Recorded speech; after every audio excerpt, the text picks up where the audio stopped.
All right, let's get started. So, we're going to start with Chapter 8, Government Loans. All right, so we looked at the different types of programs, uh, but tonight what we're ending up going to do is we're going to talk about the governmental loans. Now, I can tell you on average, most of the time, the governmental loans are going to probably be about 70 to 80% of your business.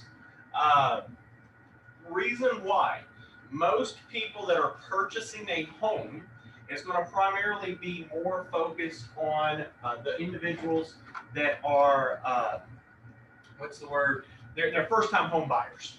Okay, so with them being first-time home buyers in this particular situation, they are, like I said, they're not going to most likely meet the standards of a conventional loan.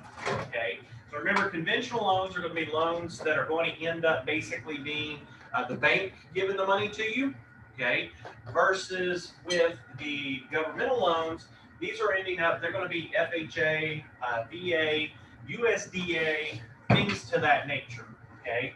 So we're going to go through these different types, but also the reason that this is one of the number one loans that everybody loves is the fact that they enjoy this because of the fact of the matter is they actually put low down payments, okay? So your down payment is a lot lower. So when a person comes in, I always get this every time, even when I'm teaching these courses at my other college that I work at. One of the things everybody, when I poll my class, first time, I'll go in and I'll say, what do y'all think that it costs to buy a house? How much do you got to put down? And on average, everybody says 20%. Got to put 20% down. Or they'll say, 50%. They throw out these wild numbers because they think that I can't buy a house because the fact is that it's like 300,000. Thus, I've got to put down like $50,000. Okay, and that's not always the case. Okay, that's not always going to be the case. So what happens in this particular situation is that with governmental loans, they only have to put 3.5% down. Now, if they're a veteran, how much do you think they got to put down, Aiden? $0. $0. What about USDA? Certain USDAs, Travis, how much do they got to put down? Zero still. So in that situation, if you're in a certain approved USDA area, like here in College Station, if you're going into like the South College Station between Welborn and Navasota, some of that land is USDA approved land, and you only have to pay $0 to move in. Or they're as low as $500. So you go in, either of y'all or anybody in here goes and finds a client, they want to buy a house, and you tell them, hey, you can move into this house for $500, they're going to buy. Okay, so little things like this helps them. So the government does provide different initiatives to help individuals to end up to purchase a house at relatively good prices. Now, should you as a real estate agent say that, Travis, I'm a client, I'm looking to buy, would it be wise, Travis, for you to end up, if you look at my bank account and I have $500 in my account, and I'm like, I want to go buy a house. Would it be a wise idea to put me into a house if I got $500? No. Not at all. Not in any shape or form. So just because a client may have $500, remember like we talked yesterday, there are certain percentages that they have to have in regards to income, debt to income, and things like that matter. So again, these are very important situations. So what we're going to start off with is the most important and the largest, okay, that everybody goes into at least, and that's the FHA. You will hear this a bazillion times in your career. Okay, I'm just going to tell you. FHA basically, and we'll hit these real quick and we'll come back to them. FHA is basically a program under the mortgage insurance, and it's directed by HUD. Okay, and again, it insures loans that are made by local lenders. So, like I tell people this all the time, if you end up, say for example, that Mr. Keith, say that he is a lender, okay? Mr. Keith is a lender, and he has $10 billion, okay, to his bank's name. Do you think, guys and gals, that Mr. Keith is going to want to lend that money to at-risk people? Why not?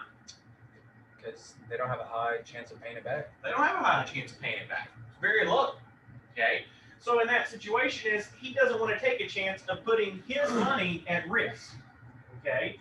So in these particular situations is we want to make certain that we have to incentivize Mr. Keith.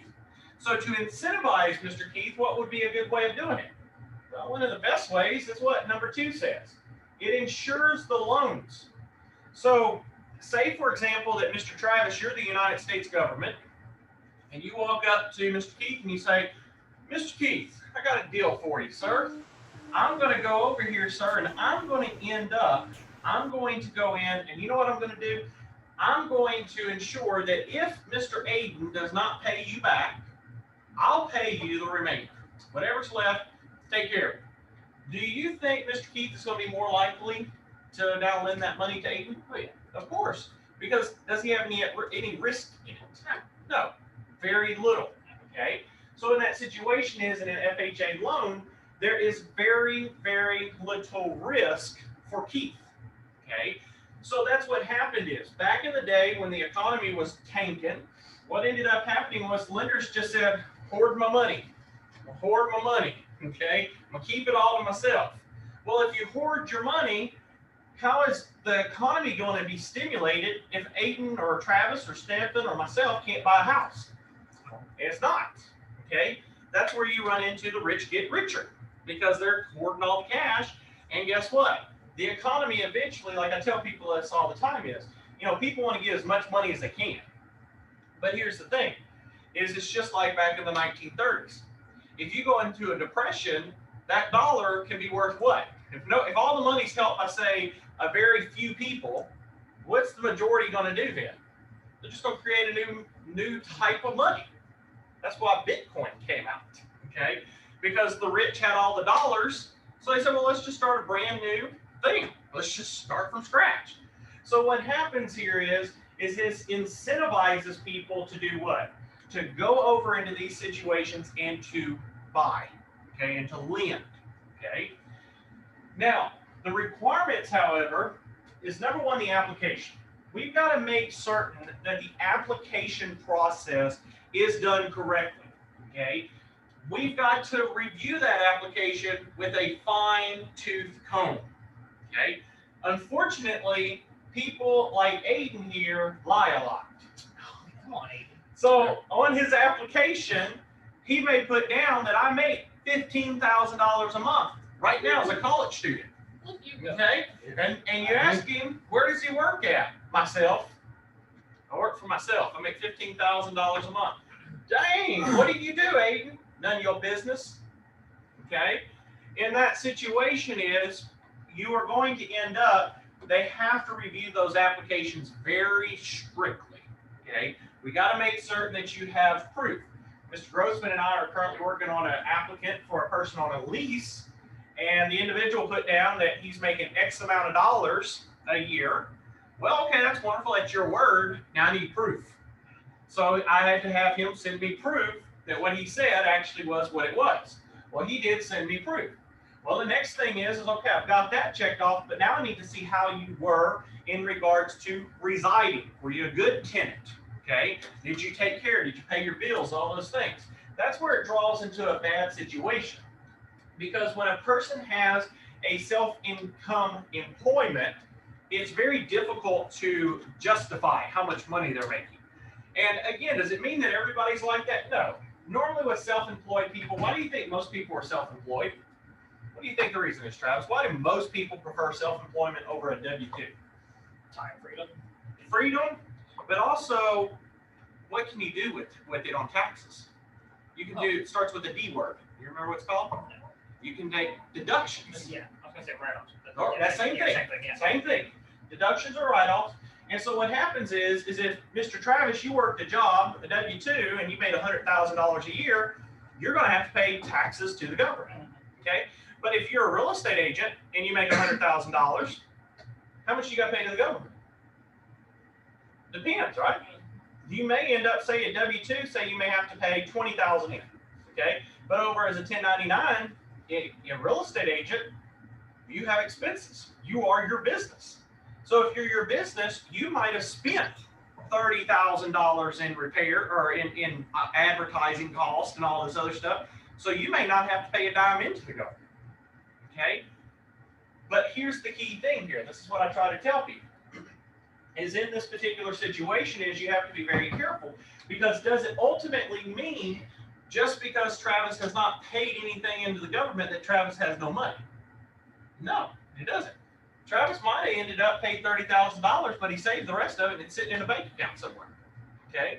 So in those situations, there are pros and cons when it comes into these situations. Now, another thing is the appraisal. This is one of the biggest ones. Okay, the appraisal has to meet, because it's just like with anything else. When Travis goes out to buy a house, Keith wants to make certain, Travis, that that house that you're buying is actually going to equal what it's going to be used for in collateral. If you're getting a note, Mr. Travis, for say $100,000, and they come back and appraise it for 60, that's not a good collateral for Mr. Keith. Mr. Keith's going to say, hell no, I ain't giving you that. Okay. But if it comes back and it's appraised for 120 and you're borrowing 100, he's more than likely to give it to you because he knows he's going to get his cash back. Okay. So in these situations, like I said, you are going to have your application and your appraisal. The appraisal, of course, helps to verify that this is actually what it's worth. Okay. That it's actually in regards to the content of that property, that it's going to actually be worth what I'm borrowing or what I'm lending. Now, the home inspection, okay, the home inspection portion right here, it's not required. That's the thing. It's not required. And that's going to be a key thing here when we get to another type of loan.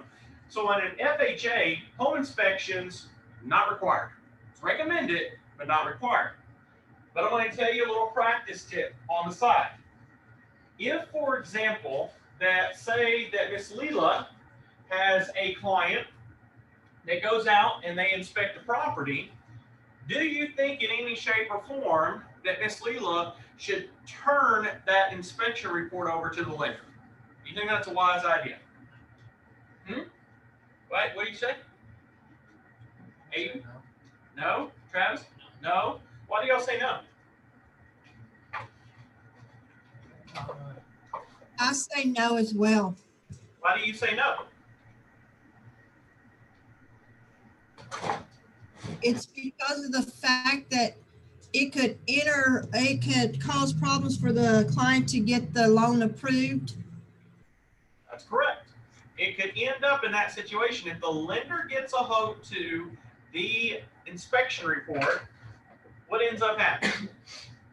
Something they don't like. And Well, let's think about this. Mr. Keith is the lender. If Mr. Keith sees when there's a home inspection that the roof's bad and there's foundation issues and all that, what's Mr. Keith want Leela to have her client do? Fix it. Have it fixed. What if her client doesn't want to fix it? What if the client only has that $500? Kind of up creek without a paddle. You kill a deal.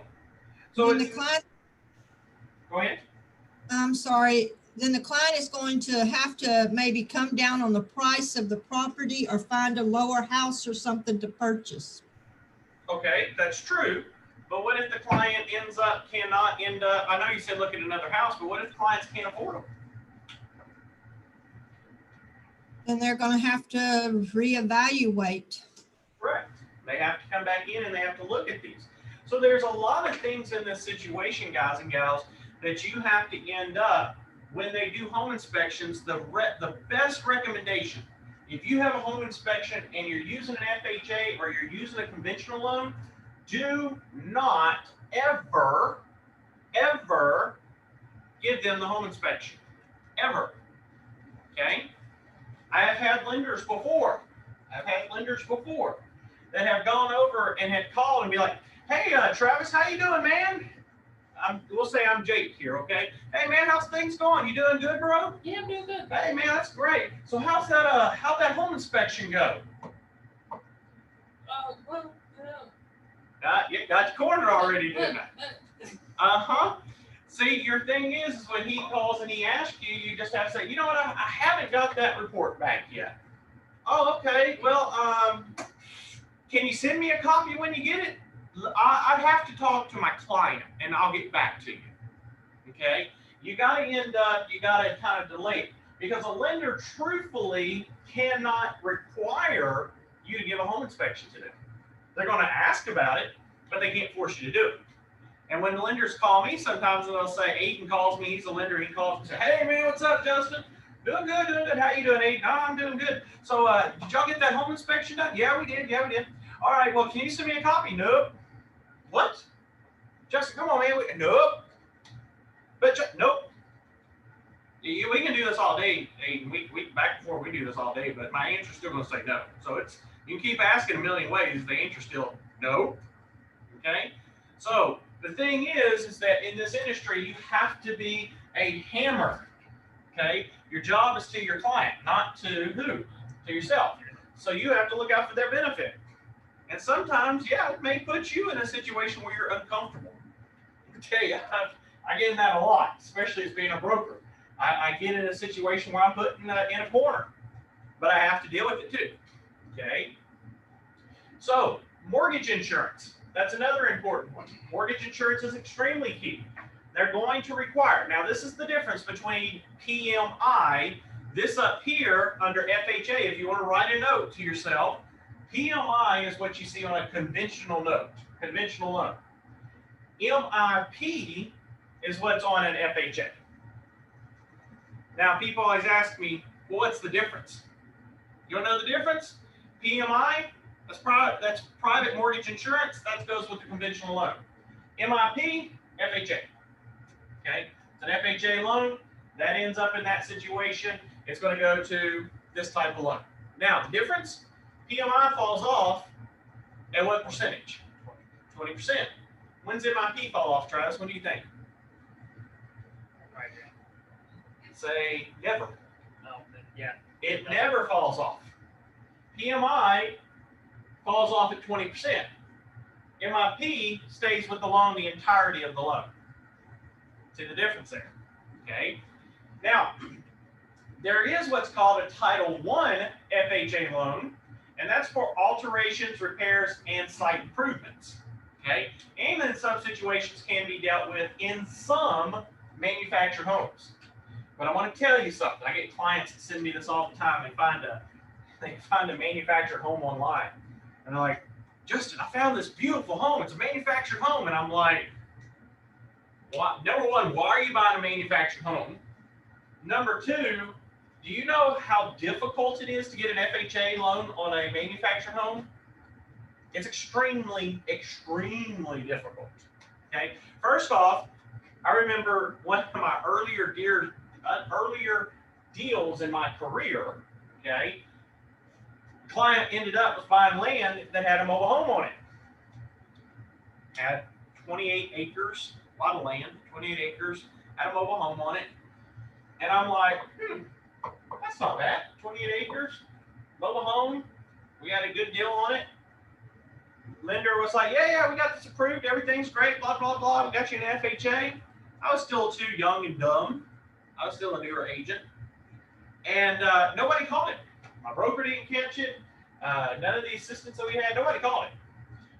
I think it was a week before closing, and I get a call from Prosperity Bank that says, why in the hell didn't you tell me that this was a single wide home? Huh? Yeah, this is a single wide home. Because it's a single wide home, FHA doesn't meet FHA requirements. Since it doesn't meet it, we ain't funding this loan. We're backing out, starting out. Excuse me? We're literally done with everything, appraisals and all. It was a mistake. We're out. It's bagged out. So I call my client, and she is just screaming up and down, up and down. I mean, she is furious. And I had to work magic. I had to work magic, guys and gals. I had to work magic to get us a new lender to come in and close us very quickly. Okay? So what happens is when you have a client that is a person that wants to buy a mobile home, that your stance here in this situation is it needs to end up, you need to explain to them that that's fine, we can try to get you approved, but normally it has to be a double wide mobile home. Okay? And the home cannot be, Mr. Aiden, if you go buy a double wide, it doesn't mean you go down here to Clayton Homes, buy a home and roll it, and put it on some land, and that you call it your home. No, you've actually got to put it down and have it locked down to the ground. It cannot be where it's movable. Okay? Very difficult. I tell most people if they want to buy a manufactured home, you might as well just go to the mobile home dealer itself and negotiate there. Okay? Now,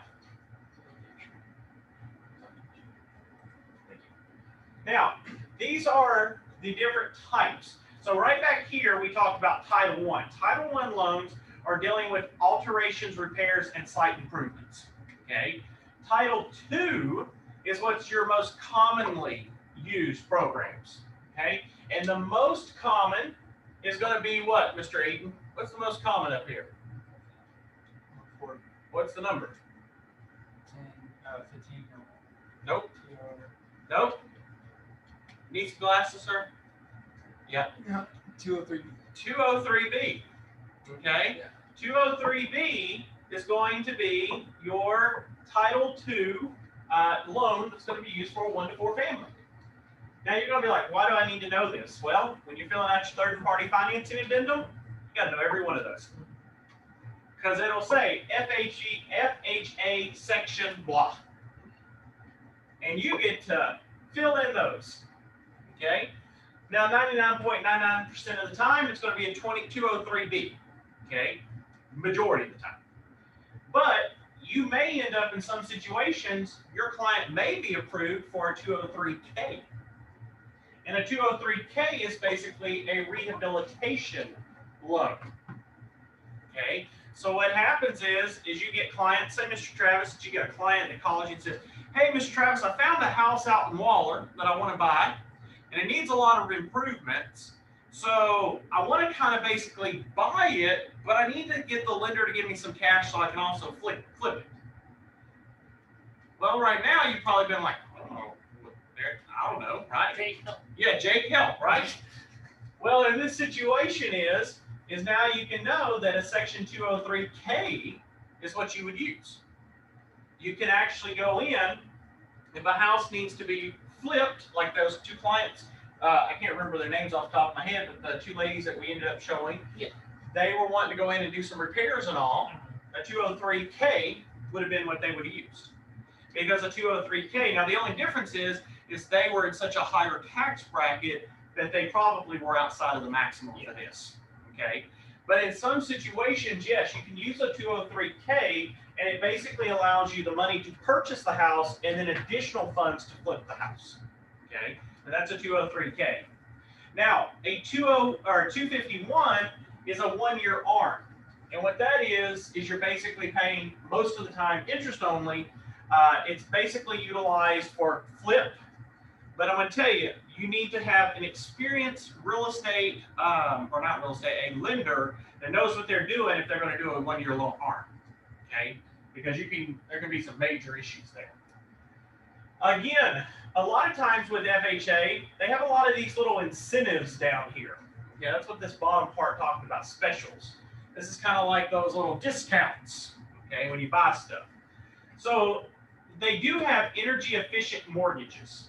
Okay, so if your house happens to be or meet the requirements of energy efficiency, guess what? You can get a special, you can get a discount.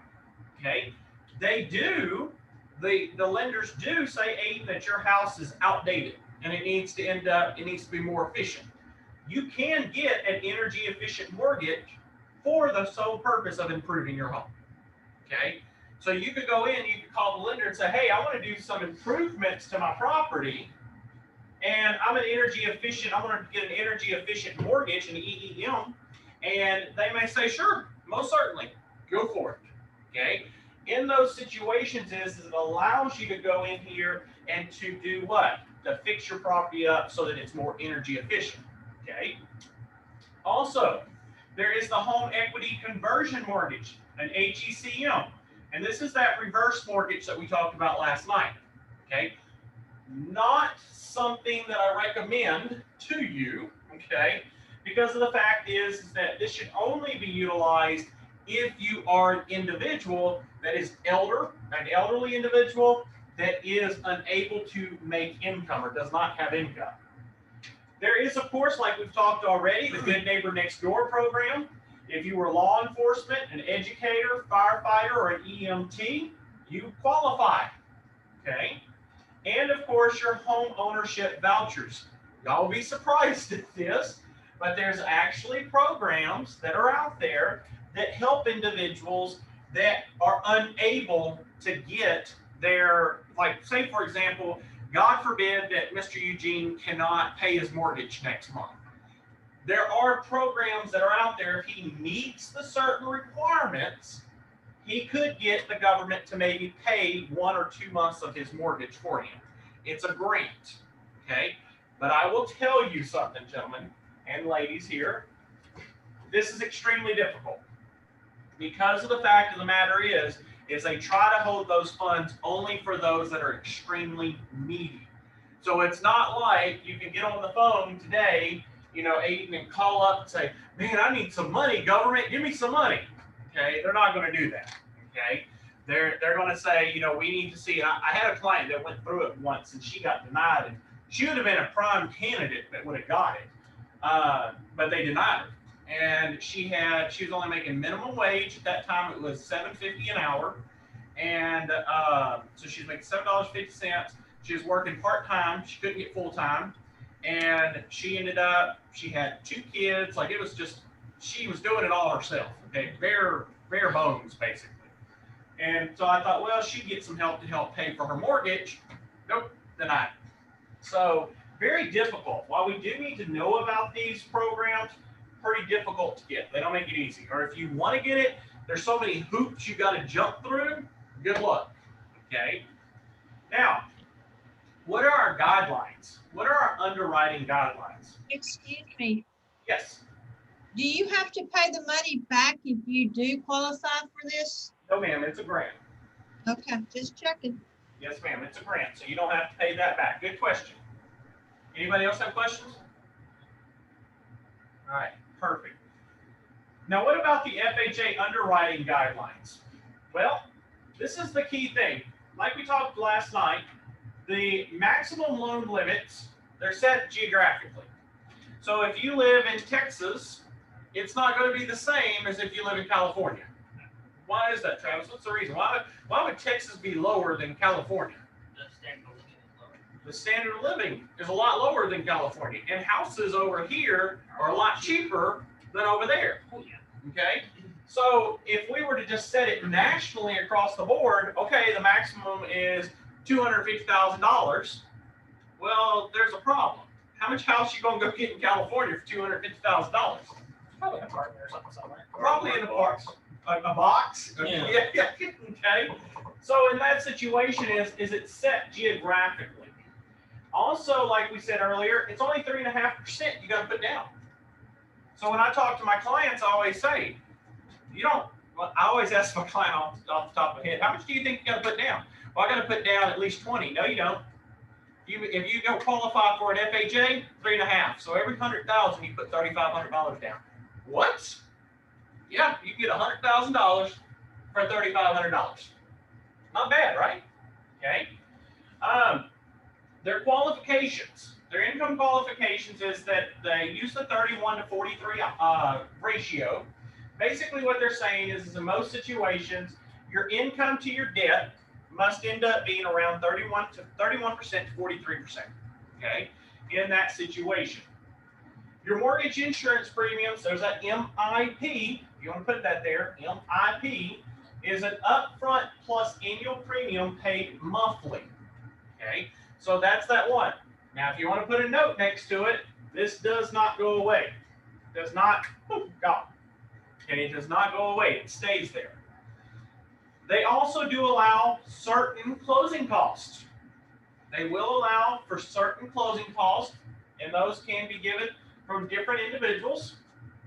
And the seller contribution, here's the key thing here, the maximum that the seller can give to your buyer is 6% of the total sales price. Okay, so for every 100,000, the seller can only contribute $6,000. Now, I've had people before that have told me, said, well, Mr. Nobles, there's a problem here. I end up in this situation, okay? They say, let's just hypothetically do this. Travis, you're representing me in a transaction. We find out that there's foundation issues. It's going to cost $50,000 to fix, okay? I'm buying a $100,000 house. So it's half the deal. Okay. So the client goes and says, the seller says, well, I will give you $50,000 to fix the foundation. Just put it in seller's contribution. What's the problem here? What's the maximum I can get? 6%. So $6,000. What happens to the other $44,000? It's gone. So as a real estate agent, I've had an agent before make this mistake, okay, in regards to the 6%. What ended up happening was that in that 6%, they put, it wasn't 50,000. I think it was like 12,000, 13,000, something like that. And they were a little higher than 100, but they were over by like $2,000. Went to closing to sit down, and she was running all the numbers, and she's like, wait a minute, where's the extra $2,000? Well, ma'am, you went over the 6% limit, so that money just, you don't get credited for it. So guess what had to happen? We either had to change the entire documents, which would have pushed the closing out, what, 3 more days, because you got to wait 3 days, or that selling agent had to do what? Chunk up out of their commission $2,000. Okay, and I'll tell you, you go with those big brand brokerages, like I always tell people all the time, you go with them. Do you think they're going to be as nice as what I did? I told mine, I said, you know what, Aiden, you made the mistake. You know, there's an oversight on our part. You give 1,000, I'll take 1,000. We both, you know, call it a day. Let's just both eat it. Okay, we won't do this again. Well, let's eat it. Do you think that's going to happen if you go to a big mom and pop brokerage? No.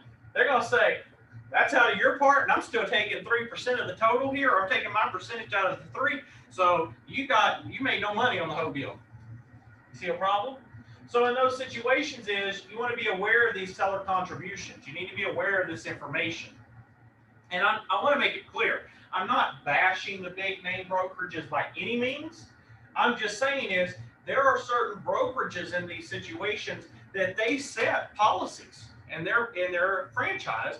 So it's not the individual broker that's running that franchise. It's the fact of the matter is they have to follow the rules from their bosses. Okay. So it's not the fact that that broker doesn't want to work with you. It's the fact of the matter of what? They don't want to end up in this particular situation. They don't want to go over, and they don't want to end up basically having to explain to somebody else why they split $1,000 with Aiden in a transaction. Okay, just too much of those situations. In a second mortgage also can be allowed, but there are restrictions. Reason being with this is they don't really like to have a second mortgage involved. They just want to kind of have it all together themselves. Of course, they do have assumptions, like we talked about last night. You can't assume an FHA, but the borrower has to qualify and meet those standards. Does that make sense? So they have to meet the standards in that situation. Now, we're going to jump over to that 203K talking about a purchase and a rehab. So if you jump back over here, that's this part, this bullet point number 2 there. Okay, so that's rehabilitation plus the purchase. So in this type of transaction, the rehab has to cost at least $5,000. Okay, so it has to cost at least $5,000. And it can add more to bring to an FHA standard. Okay, so you can, in some situations, you can add more to it to bring it up to the standards of an FHA loan. Now, the borrower does pay taxes and insurance for 6 months, okay, and the rehab funds are paid in draws. All right, so you're going to buy the property. The borrower has to pay, even if they don't keep it for 6 months, they have to pay at least 6 months of taxes and insurance, and their funds are going to be given out just like a construction loan. You take them out on draws, okay? The rehab cost must be approved prior to the loan being granted. So what your client wants to do, they must have those approved by the lender before the lender will release it. okay, before the loan's even going to be granted. Now, if you're going to buy an older house, you got to bring that house up to the energy efficient standards and the structural standards that are required by FHA.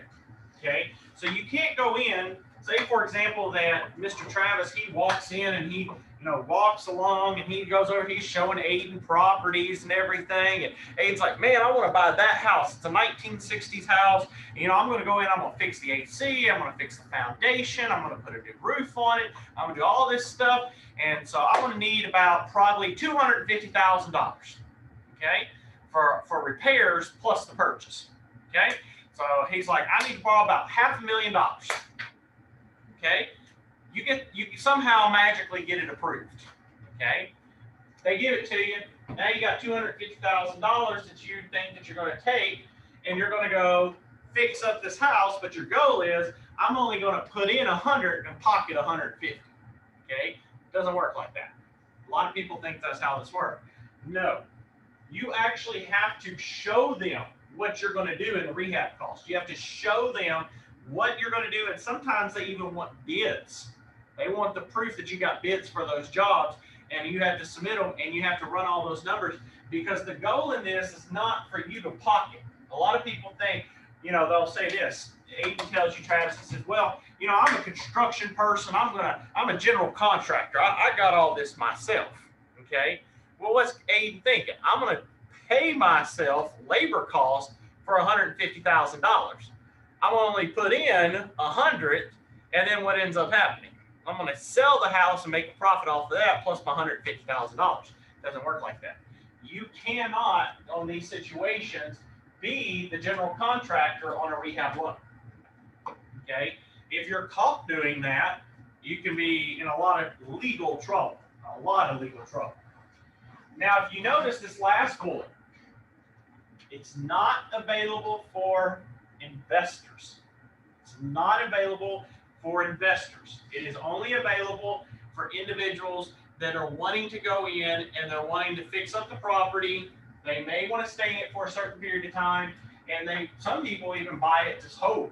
They'll buy the property and hold it. Okay? But again, you need to make certain that whoever you're working on this situation, the lender is aware and understands these processes. Does that make sense to everybody? You cannot just throw something out here. Now, they also have the FHA ARM and refinance. Now, a Section 251 is an ARM. Again, they have the maximum loan amount with the down payment and are the same qualifying standards as your normal 203B. Okay? It's going to either be a 1-year or a 3-year ARM. The annual cap means it cannot go up more than 1% per year, but the entire cap of the loan cannot go more than 5%. Okay? We cannot make the cap. So if you're at, say, their initial starting for you, Aiden, in this situation is 2%, the entire loan cannot go up above 7%. You see what I'm saying? Okay? So what will happen is, now here's the thing, because there's an annual cap of 1%, what do you think is going to happen every single year? 3, 4, 5, 6. It's going to go up every year, 1%, because we can only go up to 1, but it's going to go up until they get to 7%. Then they're capped, and then they're going to leave that sucker at 7%. So do you think they're going to end up, say, well, your first 10 years is, 2%, and then we're going to start going up from there? No, they're going to try to get that thing going up real quick in the beginning. So by year about 5, guess what? You're paying 7%. Okay? The main key thing here, the point that they're trying to shoot for, is they want to try to get that money. That's why this is not a good loan to be in for a long-term use. Okay? They also have streamlined refinance. Again, these are FHA insured. Their current in payment must result in lower payments, and there can be no cash taken out. You cannot take cash out in this particular situation. Now, the FHA contributions to real estate finance, okay? Again, one of the key things about FHA contributions is it has created and it has set a standard for qualifying borrowers, okay? So most banks no longer, they truthfully, if it's your money, Travis, if you have $200,000 in your bank account, you want to go lend it out to, say, Mr. Keith, okay? Do you have to use these standards that I'm talking about tonight? No. What could your standard be? Whatever I wanted to. Whatever you want it. You can be up there, hey, Keith, man, hey, good guy, handshake, okay, here's 200,000, you promised to pay me back, thanks. You can do that, okay? But in the situation is most banks have adopted these standards, and some banks have adopted these as their minimum standards, not their maximum. So they are even more stricter. So if the FHA may only want 3 years, this bank over here, the Bank of Stephen, may want 7 years. Okay, so these are your minimum standards for some banks. But again, it sets the basic standards for qualifying a borrower. How do you qualify? They also have standards for appraising property, okay, in regards to what exactly meets the needs. How do we meet those elements? We also have long-term amortized loans. So they have now created it where you can pay long-term. I always laugh about this a lot of times. You can go out nowadays and buy a $100,000 car, but you'll pay that $100,000 car off in 7 years. Okay, that's normally the limit they give you, 7 years. But you go buy a $100,000 house, and it takes you 30 years to pay it off. Okay, so in those situations, I always tell people, you know, the reason that they want to go long term isn't because of the fact is they want to be nice. Oh yeah, Miss Leela, I want you to pay 30 years. I'm being so sweet to you. That's not what it is. It's not that they're being sweet. They want to shoot it out 30 years because of what? What have we been talking about? Interest. The longer that Miss Leela pays me, what happens? The more money I'm raking in. Okay? That's what I always tell people all the time is, shorten your notes. Shorten your notes. You shorten your notes, you end up in the situation you pay it off quicker. All right? But banks end up, they sell these long-term loans because of the fact is they know if we sell these long-term loans, what ends up happening? We're going to make more money off of them. Okay? They also provide foundation for a national market in mortgage securities. Okay, they've actually created this market where we put our stuff into these mortgage securities. Okay. Now, that stops right there, your FHA. Now we're jumping into VA. So that, if you were taking any notes or whatever, that is your FHA. That is the very first governmental loan. Okay. So in that situation, our next big dog that we're going to say in this fight is your VA. Okay. Now the thing about VA, like I said, and this is one of the biggest things that you can market on, is the fact of the matter that a VA loan is what? A VA loan offers only 0% down. That's why I tell veterans all the time, go buy a house. Buy a house. Why? Because you put 0% down. $0. Okay. Another thing is there's a guarantee that's also given by the government, and it has to be 25% of the current conforming limit, and that changes relatively very often. Okay. Now, the eligibility and entitlement. All right. To be eligible, number one, we got to look at your length of service. How long did you serve? Were you somebody that came in for a little bit? Did you serve your term that you agreed to? What was your service? Okay, that's your very first one. The next one we want to make certain of is, are you technically eligible for a VA? Say in this particular situation that Mr. Darren served in the Army, and he served 8 years in the Army. Okay, Mr. Garrett served 8 years in the Army. He goes over, he has that 8 years of experience. Mr. Darren goes over, he has about to get ready to be discharged, and he does something stupid, and they dishonorably discharge him. Do you think, Mr. Travis, that Mr. Darren will get a certificate of eligibility? Why are you saying no? Because he's dishonorably discharged. What does that mean, Mr. Travis? That he's basically been sent home without. Did he fulfill his duties? No. He did not fulfill his duties.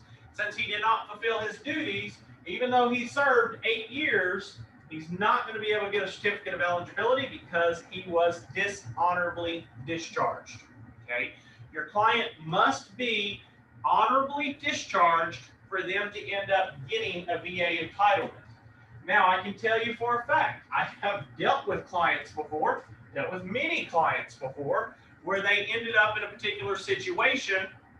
They went through and they completed their service, and at the very end, they did something stupid, and because they did something stupid, they got dishonorably discharged. So all of that time that they put into it was flushed down the toilet because of a stupid decision. And I've dealt with clients like that. And it's difficult because you put 8 years of your life or longer in it and you don't get any of the benefits. Okay. There's also, in some situations, you could have partial entitlement, but again, very rarely do you see that happen. Okay. In some areas it happens, but in areas like where we're at, not so often. And it's very key in this situation when you are looking for a vendor in regards to a lender in this situation, it is imperative that you ask that vendor. This is why you want to have multiple vendors. It is imperative that you ask the vendor or that particular person, that lender, how long and how many of these VA loans have you done? Okay. If I go and I talk to Mr. Grossman and Mr. Grossman tells me, well, yeah, I'm certified VA, but I've never done one. Do you think it's a wise idea for me to have Mr. Grossman as my lender? No. He may have a ton of FHA. He may have done thousands of FHAs. But if he has no experience with VA, or he tells me or he makes a comment, yeah, I really don't like VA loans, that should be a trigger to me to say, I'll use him for residential, but I am not using him for VA, okay, until he gets some more under his belt. It's just like in real estate.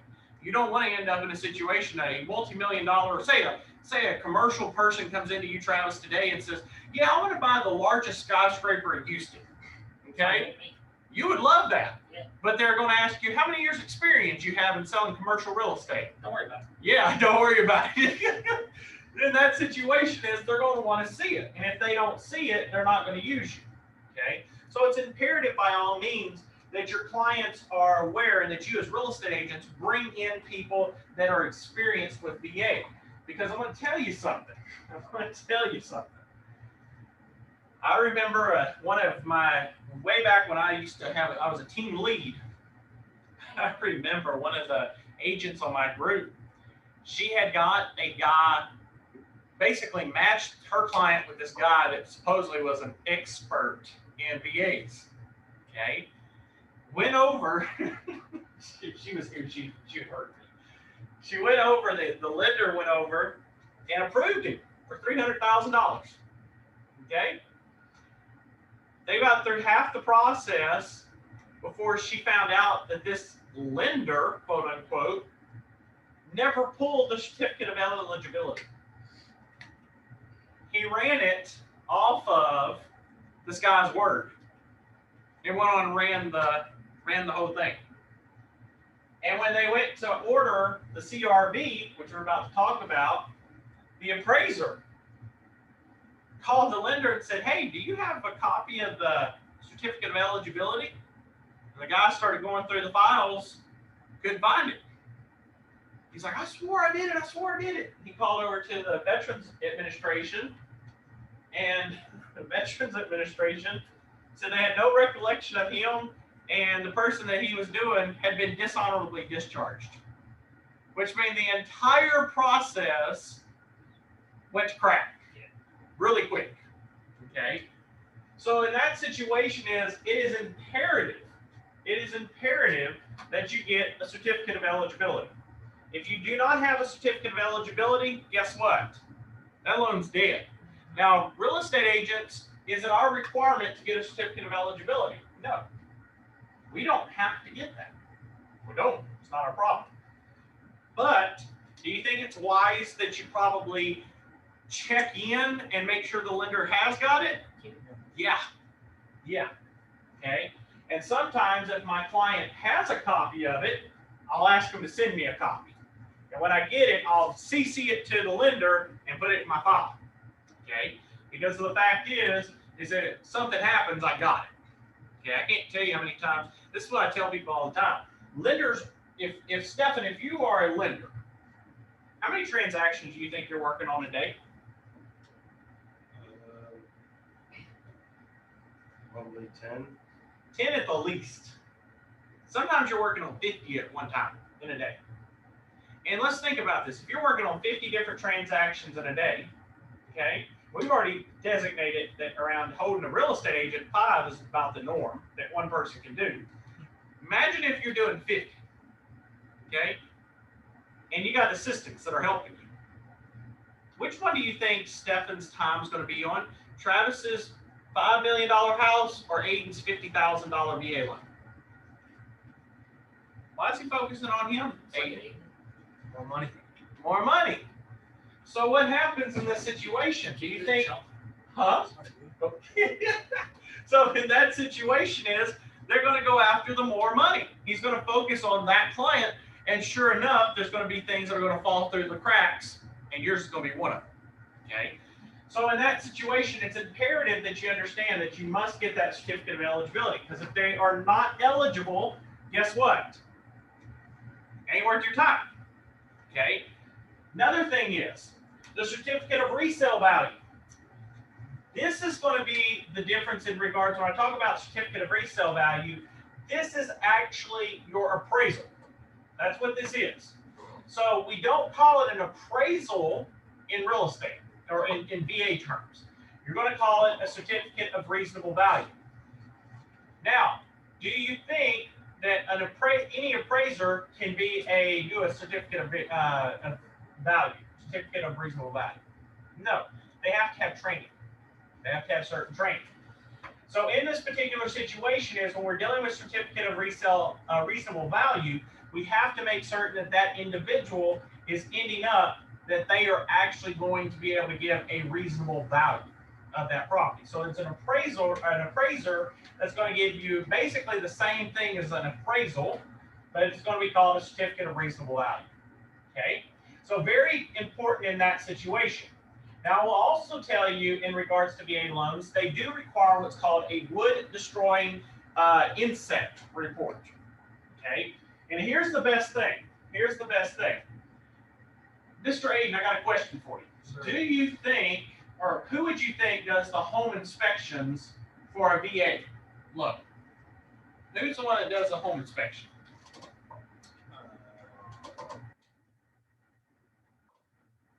Yeah, that guy. Who is this?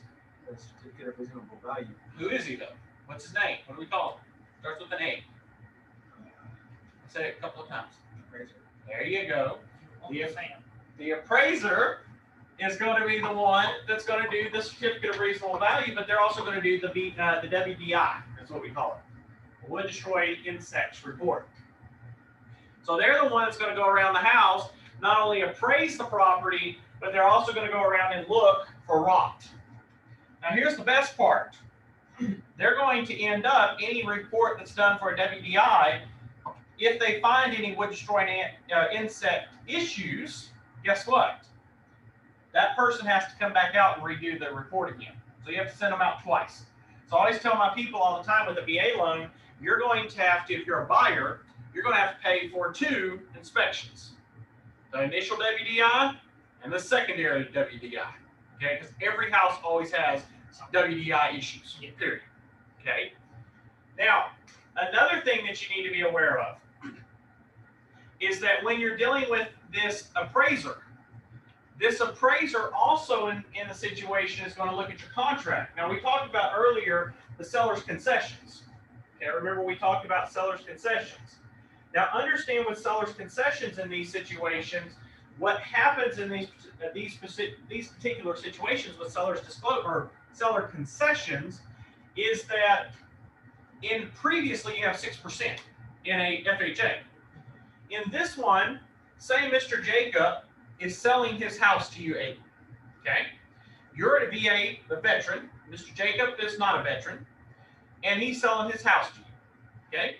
Now, Mr. Jacob, when he purchases your house, okay, when he comes in and he purchases your house, what happens in this, or scratch that, I'm way off here. when Mr. Jacob's selling his house to you and you're purchasing the house from Mr. Jacob, Mr. Jacob has to give you a percentage of closing costs. So here's what happens, and that's all the time. It's not just in this hypothetical. If it is a VA loan, it is a VA loan. If Mr. Jacob is selling for, say, $200,000, he is required normally to give 5% to a veteran for closing costs. Okay? So he has to, in that situation, he's got to give you $10,000 for closing costs on this loan. So he's got to credit you $10,000. But he wants to make $200,000. So what happens here? You think Mr. Jacob, number one, would sell to you for $190,000 when he knows he can get $200,000 for that house? No. Okay. So what happens is real estate agents do this a lot. You're paying $220,000.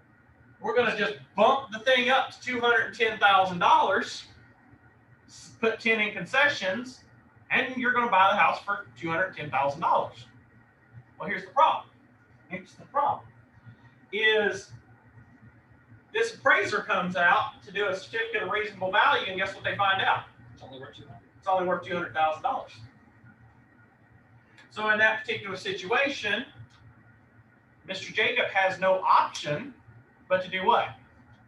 Drop his price or terminate the contract. You see how there's a problem? So Mr. Jacob in that situation, at this point, by the time he gets the appraisal, when does the appraisal come in? At the very beginning or at the very end? Very, very end. So by now, Mr. Jacob has already probably moved out of his house. He's ready to close, and he finds out that it only is $200,000, and there's $10,000 that he's about to lose. Okay. So now in this situation, Mr. Jacob is what? Forced to do what?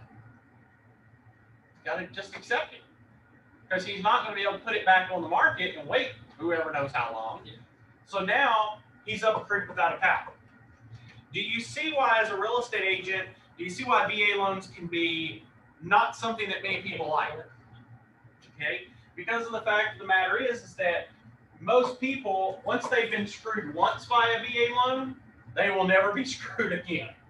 And they will do what to all their friends? What are they going to tell all their friends? Don't you touch those. Stay away from them. And that's one thing I tell my clients all the time is, you see, here's the thing. In a VA loan, well, let me back up for a second. How long, Travis, does it normally take to close on a normal deal? How many days? 30 days. 30 days. Okay. How long do you think it is for a VA loan? 60 to 60 to 90 days. So imagine if Mr. Jacobs set on this transaction 60 days, even 90 days, and then finds out that it comes in at $200,000. At that point, he might have already put himself out of the peak season. So now he's in dead season. He has no option. He's kind of got his hands tied.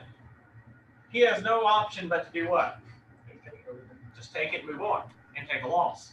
But who's he going to chew out? His real estate agent. He's going to destroy his real estate agent. Why don't you tell me this? Blah, blah, blah, blah. But do they teach you the stuff in real estate school? No, I do, thankfully. But in reality, most of them don't. Question? Yes, Miss Linda. Why not? Miss Linda, do you have a question?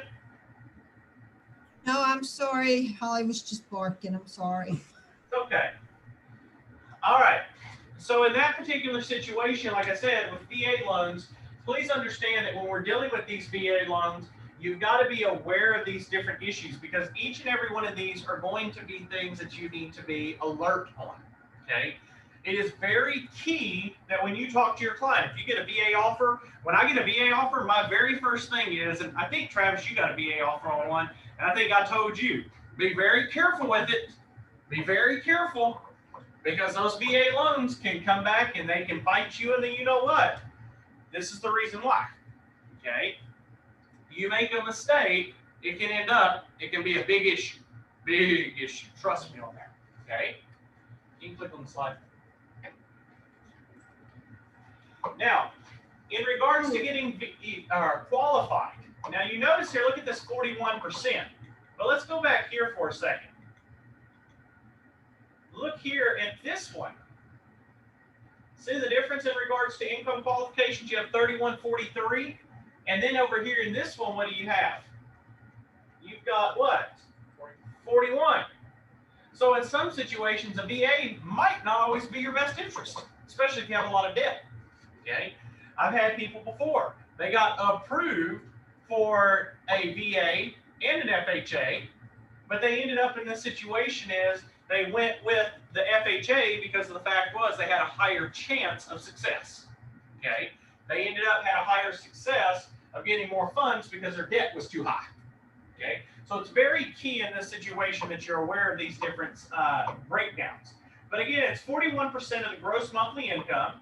They're also in this situation, there will be some type of income that's going to be required. Okay? There's a certain amount of residual income that has to be required. Again, those limits change. Do you need to know the details of it? No. That's not your job. That's the lender. There are also certain types of compensating factors that come into this. And on average, the closing cost in most of these situations, they all may be paid by the seller plus 4%.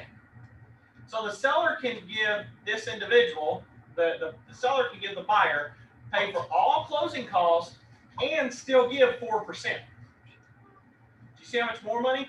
So if you're ending up, if a person needs a lot of money down, they're both approved for FHA and VA, but there needs a lot of seller concessions, this may be your best loan. Now, is it your duty, though, in this situation to know all of these things? No, it's not your job. Okay? There is a funding fee. Again, they're higher for certain reservationists and subsequent use. Again, in this situation, in regards to VA loan miscellaneous matters, there is a second mortgage that is, again, going to be allowed. But again, we're going to look at certain restrictions. There can be buy downs as well. Okay, certain buy downs in these situations where you can come in and buy down certain points. All right. And there can also be the assumption where the lender can approve it. This loan, just like FHA, can be assumable. Now, of course, you can have a release of liability and novation with this one, unlike the previous. And the reason that an FHA cannot be a release of liability is because an FHA loan, guess what? You can have more than one. You can have more. With this one, in a VA, you can only have one. Okay? So in this particular situation is, if they're going to sell their house, they need to be released of liability, have a novation where they get rid of the transaction so they can get a new loan. Because a veteran can only have one VA loan at a time. So that means that if Aiden, you go out and you go get approved, okay, and you buy a house and then you want to buy Travis's house, you have to already have somebody lined up to buy yours so you can buy his. Does that make sense? Okay. There's also a substitute of entitlement. And again, this allows veterans to reuse their entitlement. This is where you can move, like we just talked about, you can move forward. They also do have ARMs, and they're going to be at 1/5 caps, okay, which means 1% every 5 years, okay? And again, they also do have streamlined financing, refinancing as well, okay? So, as you can see, VA and FHA are huge parts when it comes into basically the everyday operations of your business, okay? So it is imperative that you understand these different types of loans. But again, I want to keep emphasizing this. You do not need to know all of the details. You don't need to know. That's not your job. You go in and you find yourself, like always, my old broker used to always tell me, he liked to have 5 lenders, and he would go eat with them at least every other month. He'd go have lunch with them. And I said, why do you do that? He said, because programs are constantly changing every single day. There's always changes. There's always a new program. There's always more money or something. So as a real estate agent, it is imperative that you're getting out there talking to people, that you're calling around. A lot of people, they're like, well, I don't want to call a lender. That's just awkward. I'm meeting with somebody I don't know. Well, let me tell you something. If you find a lender that's going to save your tail and make a deal happen, it's going to work for you. Okay? Travis, I think, have you talked to Jake too? Okay. does Jake bite when you call him? Like, does he bite? No. Not that much? Okay. Mr. Grossman, does he bite? Not me. Not yet. What about you? In that situation is most of these lenders are just like you. And let me tell you, I get a lot of leads off of lenders because the fact is they get them pre-approved. What other person would you want? What other kind of lead would you want when they call you and say, hey, I got a pre-approved person for $400,000. You want them? Yeah, I'll take that over a buying lead, the one I got to go buy any day. Okay. So again, it is imperative by all means that your clients are aware of these situations, that you're aware of them.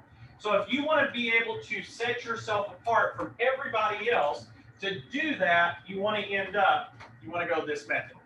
Okay. All right. So here's what's going to happen. We are technically done this evening with this slide. Now, a lot of you are probably like, heck yeah. We have finished up. The last two classes have been very long, but I am going to put up a supplemental video because I do like to add the videos in there to help supplement some of the material. Again, y'all need to make certain that you are completing your assignments, that you are completing your quizzes and all, and making certain you're staying on top of it. But we will put a supplemental video up in regards to the discussions of these types of loans. And then, of course, we will pick up tomorrow, which is Thursday, I believe. So we have 2 more days and we are finished with this class. So officially, as of Friday, guess what, y'all? Those of you that have been with me since day one, you're done. You're finished. You have done your half of your program. You're done. You're halfway through it. You're almost done to finish up the rest. So we only have, after Friday, 2 classes really left. You have you have agencies and principals, and that's it. Okay. So we're on track. We're moving in the right direction. Y'all all keep going and keep doing what you're doing, and we will pick back up tomorrow. So y'all all have a good evening, and I will see each and every one of you tomorrow. So have a good night.